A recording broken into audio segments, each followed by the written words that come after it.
So, this is all very bad. Now, having traumatized you all, now I'm going to, believe it or not, lead you to hope. The window is closing, but it is not closed. And we have, believe it or not, an amazing opportunity to push back and save our country. We still do if we wake up in time. It is a race against time. I mean, what also happens is what we're seeing now is people start to wake up, they start to ratchet up their events.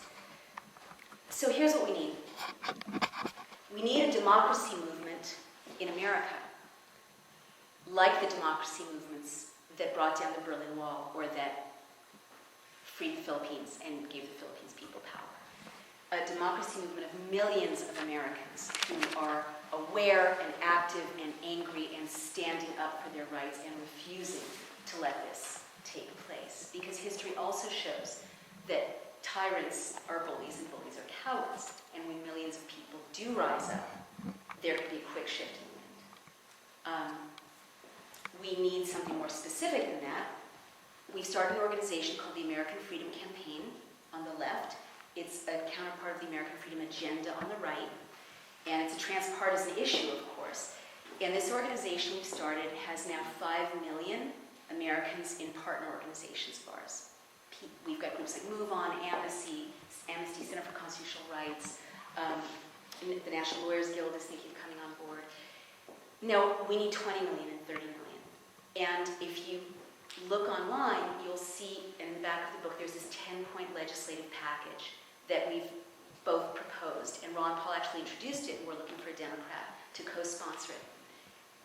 This package includes things like restore habeas corpus, forbid warrantless wiretapping, no torture, protect journalists from prosecution under the Espionage Act. If we pass it, it will stabilize democracy long enough for us to take a breath.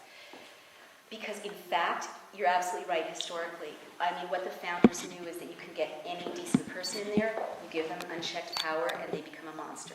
And that's why I'm just as scared if Hillary has these powers to imprison Matt Drudge as, Giuliani had these powers. The history of the United States shows that presidents do not give back power once they aggregate it. There's only one candidate, I'm sorry to say, well, there are 3 candidates. Ron Paul has always talked about these issues, and it's amazing to see. He's on the other side, but I have a lot of respect for a lot of what he's saying. And he has supporters really from both parties who are passionate about him, because he's saying things like, you know what, we don't need an empire. Let's just give up our oppressing nations all over the world and just have a republic.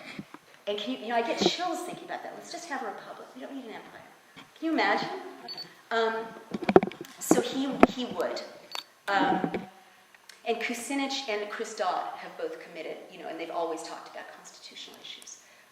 But you're right to worry. You're right to worry. That's why it's not a good idea to dismantle these things in the first place. Yes, please.